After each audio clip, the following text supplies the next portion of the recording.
wabarakatuh. Pada kesempatan kali ini, aku akan membahas homeostasis. Kita pertama-tama harus berpikir dulu secara sistematik apa sih homeostasis itu. Nah, walaupun dia bukan merupakan sistem organ, homeostasis sendiri itu masih bisa kita analisis sebagai suatu sistem. Terdapat input, output, flow, stok, dan juga elemen-elemen yang menyokong homeostasis itu sendiri. Nah, tentu juga dari suatu sistem ini ada goal yang ingin dicapai. Nah, goal dari sistem ini apa? Nah, goal dari sistem ini adalah stabilitas. Jadi, reaksi dari di makhluk hidup itu sendiri membutuhkan kondisi-kondisi optimal sehingga bisa berjalan dengan efektif dan efisien.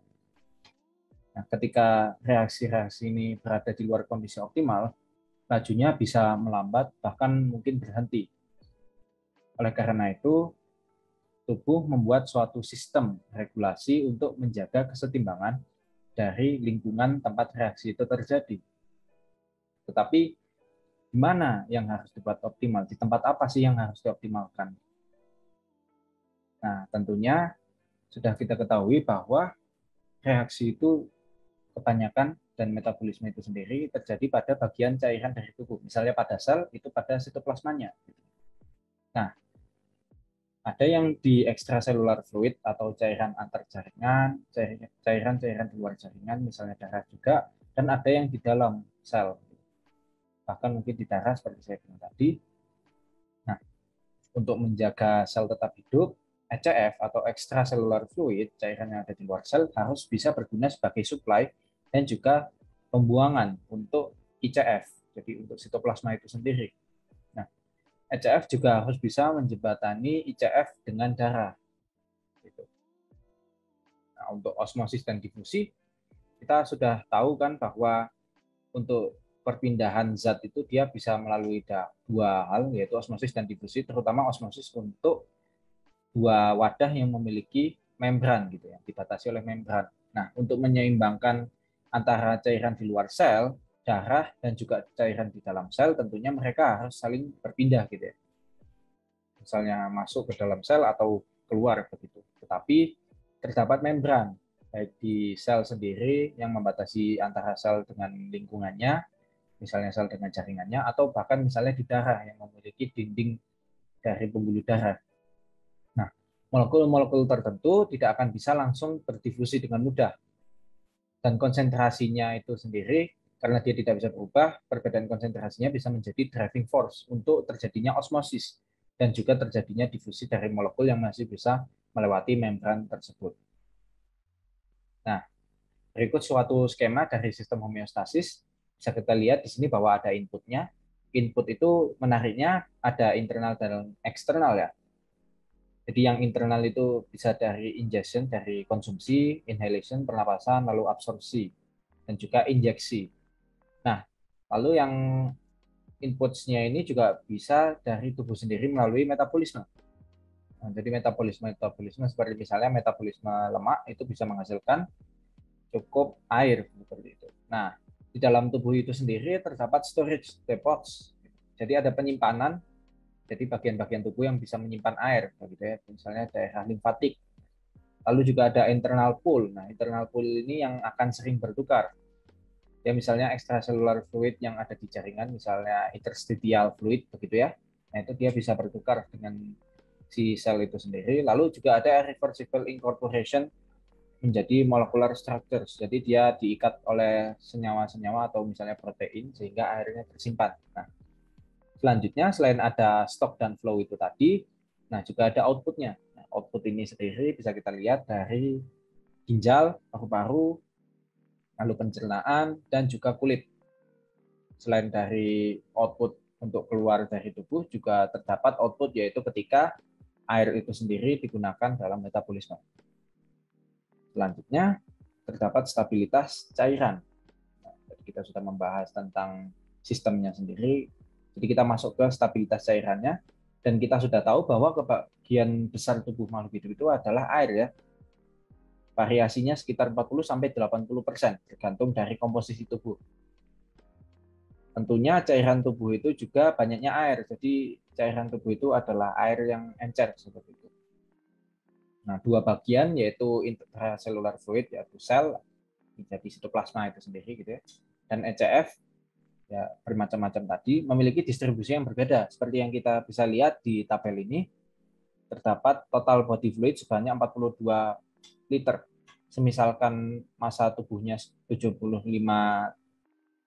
kilogram, berarti airnya 42 kilogram sendiri, cukup banyak. Nah, ternyata juga kita bisa lihat bahwa intracellular fluid itu paling banyak ya, 28 liter. Nah, sementara extracellular fluid ada 14. Dan dari 14 itu sendiri, yang plasma ada 2,8 liter dan cairan antar jaringan cukup banyak 11,2 liter. Seperti itu. Nah, dua bagian ini tadi sudah kita lihat distribusinya berbeda, dan juga tentu kita harus ingat sebagai stok, ECF ini berbeda dengan ICF yang hidup. Jadi komposisinya harus lebih seragam gitu untuk ECF. Kalau ICF ini nanti dia harusnya lebih spesifik untuk setiap sel dan punya keunikan seperti itu. Nah, seperti yang bisa kita lihat pada gambar di sini, ada proporsi dari natrium, klorin, lalu juga ada asam karbonat ya. Jadi ini apa sih? Nah, ini itu adalah komposisi dari ion-ion yang ada yang terlarut di cairan-cairan tubuh. Nah, kalau bisa dilihat di sini, plasma kurang lebih komposisinya seperti ini per liter H2O ya. Lalu selanjutnya untuk interstitial atau cairan antar jaringan itu komposisinya seperti ini, dia natriumnya lebih sedikit jadi ya dibandingkan dengan si plasma, tapi di plasma ini ada protein anion seperti itu. Dan protein anion tidak mudah berpindah, makanya di sini anionnya tidak ada di interstitial, tidak ditulis.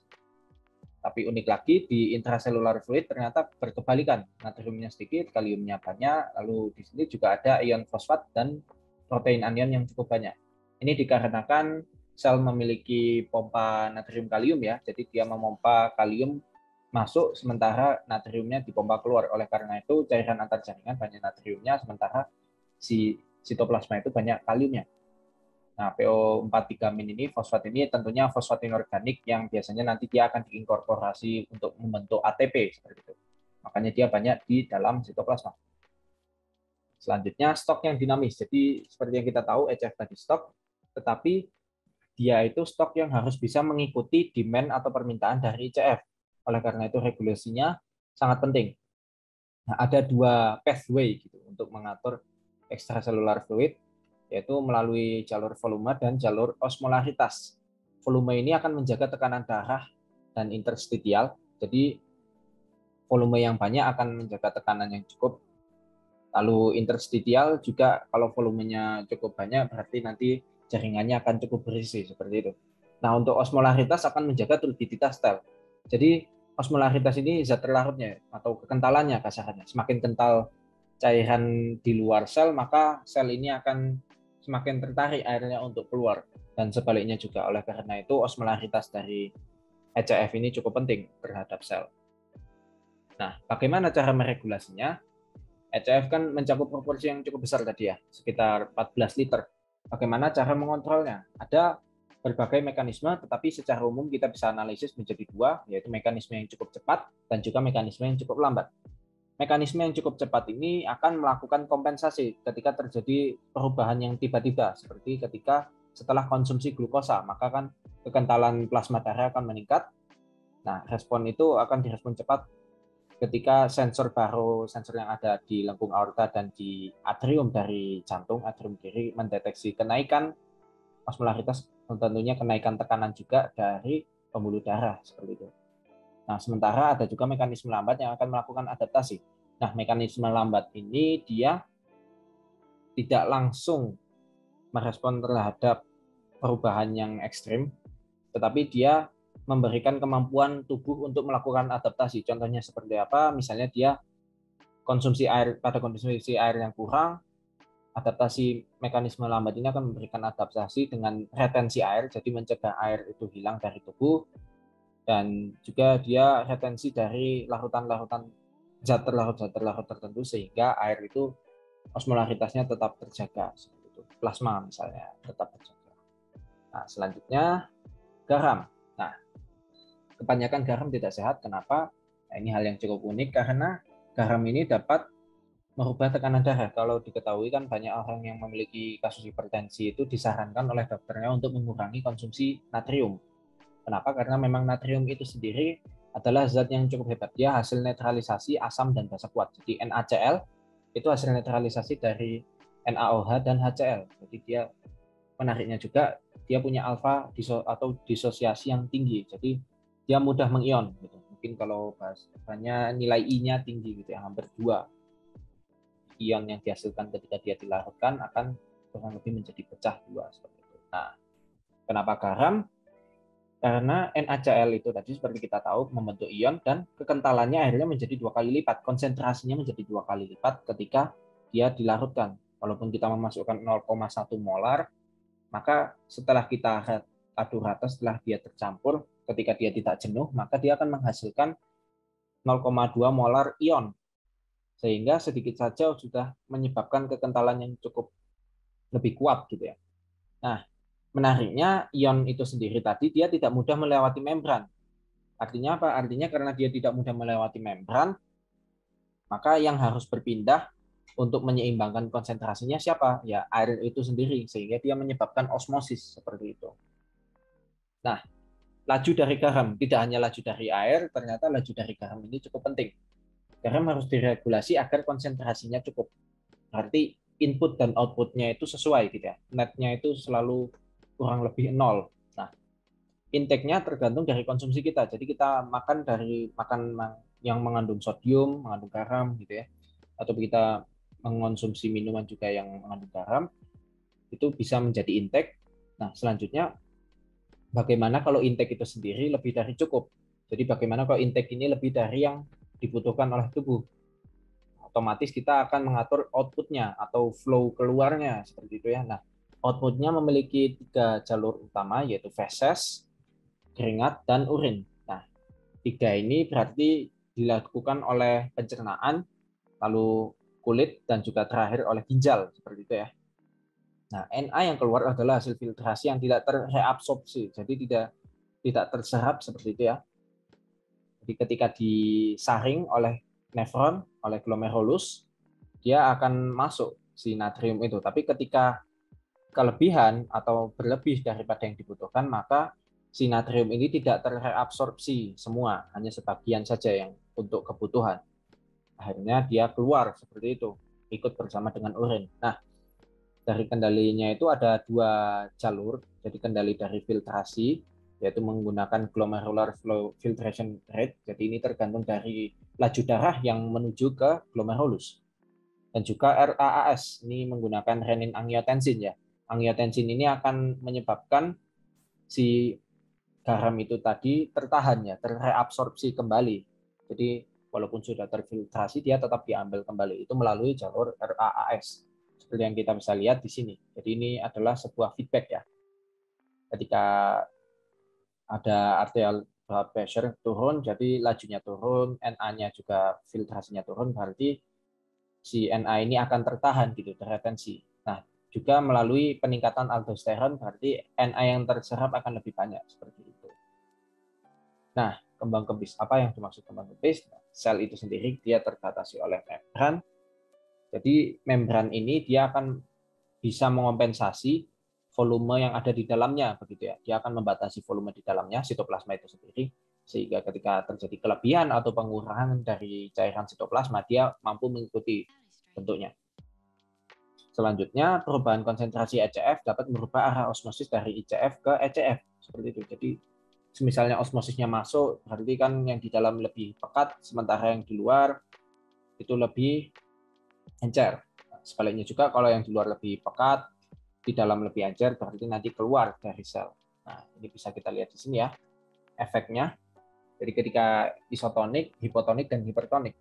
Misalkan dari volume ECF ini yang warna biru ya maksudnya. Nah, sementara yang ICF ini yang merah.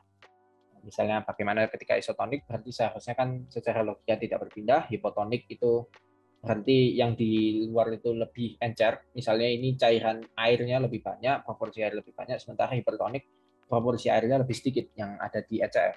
Nah, kompensasinya tentunya jelas ya, ini ketika ada membran dan membran ini membatasi pergerakan Zat terlarut berarti yang harus berpindah adalah cairannya. Nah, ini menyebabkan volumenya akan berbeda seperti itu ya. Perpindahan volume efeknya berarti pada yang hipotonik maka akan masuk ke ICF, sel akan mengembang, sementara pada hipertonik maka sel akan mengempis, sel akan turun volumenya untuk memindahkan air mengompensasi ECF yang semakin pekat seperti itu. Nah, selanjutnya ada vasopressin dan ADH atau ADH. Vasopressin atau ADH itu adalah suatu hormon yang mampu membantu untuk dia menekan pembuangan dari air atau kasarannya dia retensi air gitu ya. Nah, melalui pathway yang seperti di gambar ini, di diagram ini, kita bisa lihat ketika ada penurunan tekanan dari darah, maka neuron-neuron itu akan menyebabkan pelepasan vasopressin dan menyebabkan munculnya rasa haus. Jadi untuk memasukkan H2O ya, masuknya H2O intake atau minum air ini nanti plasma osmolaritasnya turun, jadi osmolaritas darahnya bisa turun. Jadi ketika darahnya mengental bisa diperbaiki. Dan juga H2O intake ini akan menaikkan plasma volume karena volume air plasmanya menaik sehingga volume ekstraselular naik dan mengembalikan arterial blood pressure. Nah, vasopressin itu bagaimana sendiri memperbaikinya? Jadi caranya ada dua. Dia pertama menyebabkan penyempitan pembuluh arteriolar dan juga dia menyebabkan pelepasan aquaporin pada tubulus collectivus dan tubulus distal sehingga apa? Sehingga aquaporin ini memungkinkan air yang sudah tersaring pada lumen akan masuk lagi ke cairan antar jaringan dan masuk di dalam sel-sel nefron seperti itu. Selanjutnya ini adalah summary atau rangkumannya. Bisa kalian pause dan kita skip ke selanjutnya. Nah, asam basa. Air merupakan senyawa yang memiliki polaritas. Jadi air itu bukan senyawa yang netral seperti itu ya. Jadi oksigen itu elektronegativitasnya lebih tinggi, dia berikatan dengan hidrogen yang elektronegativitasnya lebih rendah.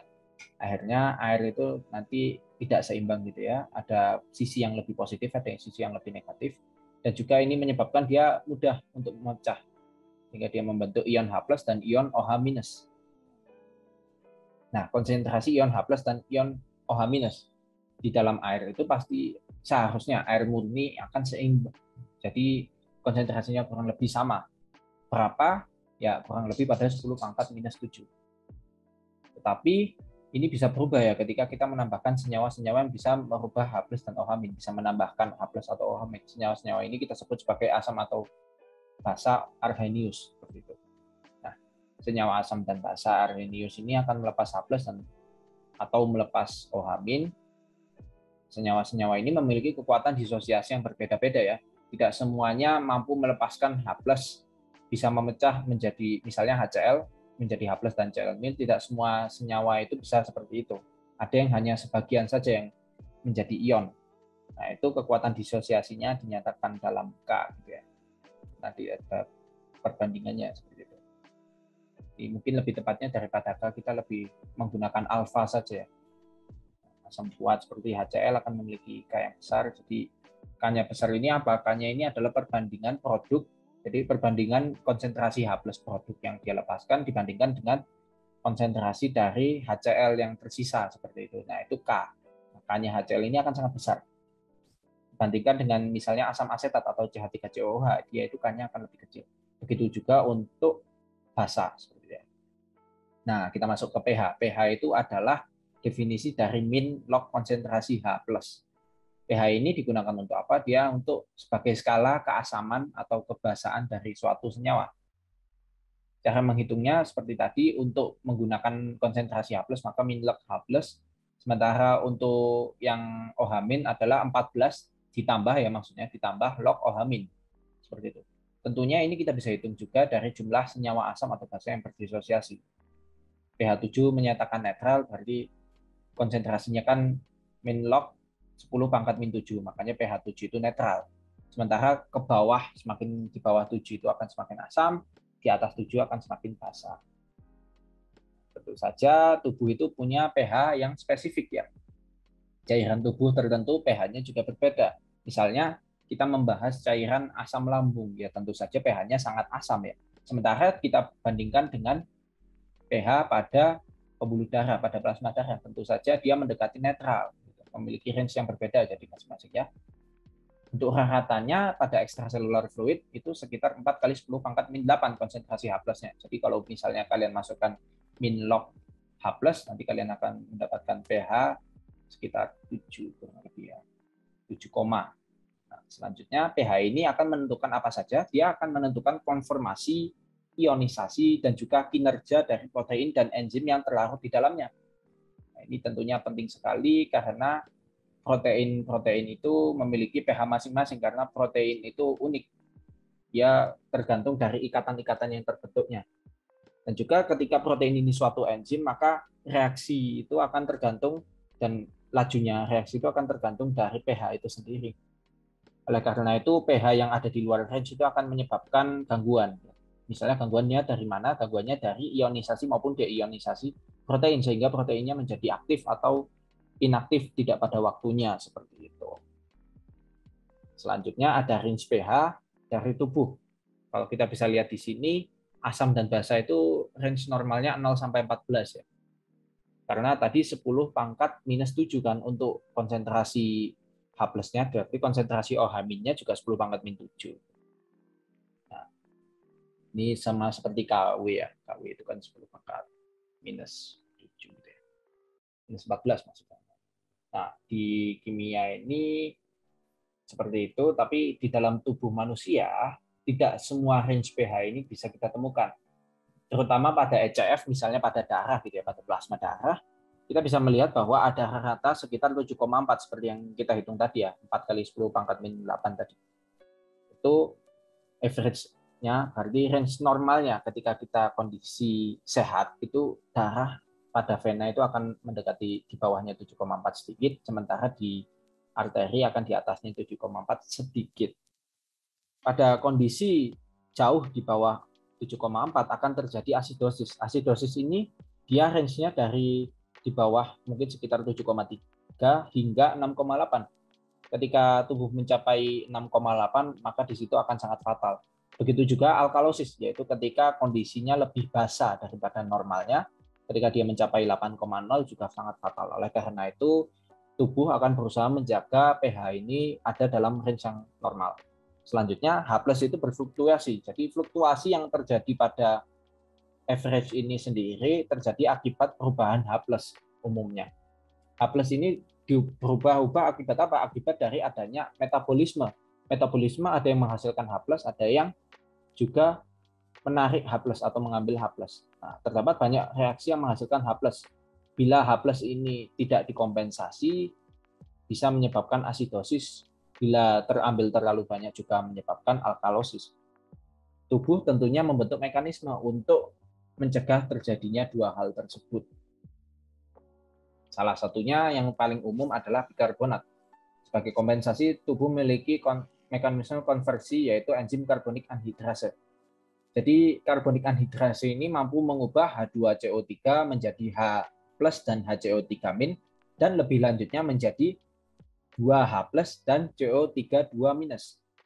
Enzim ini mampu merubah dengan cepat untuk merespon H+. Jadi dia membantu perubahannya dengan cepat. Sebenarnya ini apa sih? Ini adalah suatu hal yang kita sebut sebagai buffer. Jadi buffer ini adalah senyawa-senyawa atau larutan yang berisi senyawa yang mampu mencegah atau membalikkan perubahan. Perubahannya di sini kasusnya perubahan pH ya. Jadi ini buffer pH. Buffer itu memiliki titik kompensasi. Jadi buffer ini tidak serta-merta bisa mengembalikan hingga pH yang ekstrim kembali ke pH yang diinginkan. Tidak, tapi ada range-nya. Oleh karena itu, karena hanya memiliki range tertentu, tubuh memiliki banyak buffer. Buffernya biasanya yang paling umum bikarbonat, lalu juga ada protein, dan terakhir ada buffer fosfat. Ditambah lagi, selain dengan buffer, tubuh juga masih memiliki hemoglobin yang mampu mengikat H+, sehingga apabila ada H+ yang berlebih masih bisa dihilangkan dari larutan, diambil dari larutan sehingga pH-nya kembali ke mendekati average seperti itu. Selanjutnya ada kompensasi mekanis. Kalau tadi kita sudah melihat kompensasi secara kimiawi melalui reaksi-reaksi dan buffer, tubuh juga memiliki kompensasi mekanis. Kompensasi lain ini biasanya terjadi pada jangka cukup panjang, tidak seinstan dari buffer. Kompensasinya biasanya melalui pembuangan atau retensi pH. Ada dua organ utama yaitu ginjal dan paru-paru yang berkontribusi terhadap perubahan secara atau kompensasi secara mekanis ini. Pada ginjal terdapat ada dua tipe sel tubular. Jadi pada dua tipe sel tubular interkalar, artinya interkalar ini ada di pinggiran ya, di pinggir-pinggir seperti ruas-ruas seperti itu ya pada nefron. Nah, dia pada yang tipe A dia mampu untuk mengeluarkan H+ dengan cara memecah H2O atau mengambil H2O yang terpecah dan mengeluarkannya menggunakan pompa proton seperti itu ya. Kebalikannya, pada tipe B, HCO3 justru ditukar secara antipor dengan Cl sehingga apa? Sehingga nanti Cl ini masuk ke dalam dan sementara CO2 yang membentuk HCO3 tadi akan dipompa keluar. Nah, CO2-nya didapat dari mana? Dari metabolisme ya. Tentunya HCO3 yang dibuang berarti ada OH- yang tersisa. OH- yang tersisa ini akan menyebabkan H+ yang sendirian sehingga apa? Sehingga H+ yang sendirian, lebih tepatnya H+ ya tadi yang tersisa. OH- kepakai. Nah, OH- kepakai dengan CO2 membentuk HCO3 dan dipompa antipor. H+-nya nanti yang tidak terpakai tadi dipompa proton masuk ke dalam darah sehingga ini bisa yang tipe B mengembalikan pH menuju asam sementara yang tipe A ini mengembalikan pH menuju basa seperti itu ya. Nah, untuk paru-paru dia responnya adalah berupa pernapasan. Jadi berupa pernapasan di mana ketika kondisi asidosis pernapasan bisa dikurangi, bisa melambat sehingga apa? Sehingga CO2 mohon maaf dipercepat sehingga CO2 yang ada di dalam tubuh itu akan segera dikeluarkan. Nah, ini akan menyebabkan konsentrasi HCO3 segera menghilang seperti itu ya. Sehingga apa? Sehingga rasio OH-nya juga kembali dan H+ dan OH- kembali menuju normal. Kebalikannya ketika alkalosis, ketika tubuh itu cukup basah, maka respirasi akan diperlambat sehingga ada penumpukan CO2 pada pembuluh darah atau pada ECF dan ini akan menyebabkan pembentukan asam bikarbonat tadi seperti itu. Jadi itu untuk dua topik tadi, fluida dan juga asam basa secara cepat. Kurang lebihnya mohon maaf dan apabila masih ada yang kurang jelas masih bisa juga ditanyakan pada kolom komentar. Jangan lupa subscribe dan juga share kepada teman-teman yang kalian rasa bisa terbantu dengan informasi ini. Terima kasih telah memperhatikan. Wassalamualaikum warahmatullahi wabarakatuh.